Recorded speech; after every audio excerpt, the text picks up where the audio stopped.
গ্রামীণ জীবনের গল্প বটবৃক্ষের নিচে। পৃথিবীর এক শান্ত কোণে সবুজ পাহাড় এবং আঁকাবাঁকা নদীর মাঝখানে অবস্থিত রামপুর নামে একটি ছোট্ট গ্রাম ছিল। এটি এমন একটি জায়গা যেখানে সময় ধীরে ধীরে এগিয়ে যেত এবং সকালের সূর্য মাটির ঘরের খড়ের ছাদ জুড়ে সোনালি রেখা আঁকত। রামপুরের প্রাণকেন্দ্র ছিল গ্রামের চত্বরে অবস্থিত পুরনো বটগাছ। শিশুরা এর ছায়ায় খেলাধুলা করত, বড়রা বসে অতীতের গল্প আদান প্রদান করত, আর উৎসবে রঙিন লণ্ঠন দিয়ে এর ডালপালা আলোকিত করা হতো। রামপুরের জীবন ছিল সরল, কিন্তু শহরটি এমনভাবে সমৃদ্ধ ছিল যা কখনো বুঝতে পারেনি। প্রতিদিন সকালে গ্রামটি মোরগের ডাকে এবং মাটির মেঝেতে সুন্দরভাবে মাখা তাজা গোবরের গন্ধে ঘুম থেকে উঠত, যা ঘরবাড়ি পরিষ্কার এবং শীতল রাখার একটি দৈনন্দিন রীতির অংশ। মহিলারা মাথায় ঘট বহন করে কুজো থেকে জল আনত, আর পুরুষরা কাস্তে হাতে মাঠে হেঁটে উদীয়মান সূর্যকে স্বাগত জানাতে প্রস্তুত থাকত। তাদের মধ্যে ছিল করণ, একজন তরুণ কৃষক যার হাত ছিল শক্ত এবং কোমল হৃদয়।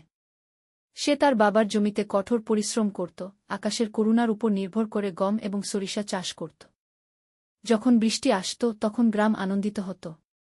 যখন বৃষ্টি না কমে তখন গ্রাম একসাথে দাঁড়িয়ে তাদের সামান্য কিছু ভাগ করে নিত।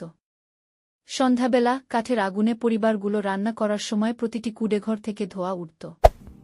মশলা, ডাল এবং রুটির সুবাস বাতাসে ভরে যেত। করণ তার বৃদ্ধা মা, তার বোন এবং তার ছোট ভাইয়ের সাথে খোলা আকাশের নিচে রাতের খাবার খেতেন, যখন উপরে তারা মিটিমিটি বলছিল। কোনো তাড়াহুড়ো ছিল না, কোনো শব্দ ছিল না, কোনো গাড়ির হর্ন বাজানো ছিল না, শুধু ঝিঙি পোকার গুনগুন আর মাটির পথে গরুর গাড়ির ঘুমপাড়ানি গান শোনা যাচ্ছিল। জীবন সহজ ছিল না, কিন্তু সৎ ছিল। রামপুরের মানুষ ঋতু মেনে জীবনযাপন করত, সম্প্রদায়ে বিশ্বাস করত এবং ছোট ছোট জিনিসেও আনন্দ খুঁজে পেত। ভালো ফসল, বিয়ে, গোয়ালঘরে জন্ম নেওয়া একটি নতুন বাছুর।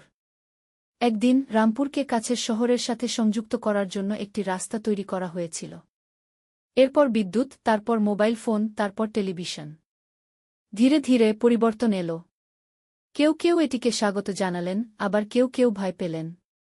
কিন্তু বাইরের পৃথিবী যতই জোরে এবং দ্রুততর হয়ে উঠছিল, তবুও সেই পুরনো বটগাছটি এখনও দাঁড়িয়েছিল ঐতিহ্যের মাটিতে, এর শিকড় গভীরে, তার শাখা প্রশাখা আকাশে ছড়িয়েছিল, চুপচাপ এমন একটি গ্রামের দিকে তাকিয়েছিল যেটি কখনই ভুলে যায়নি কিভাবে সহজভাবে বাঁচতে হয়, গভীরভাবে ভালোবাসতে হয় এবং উদারভাবে ভাগ করে নিতে হয়।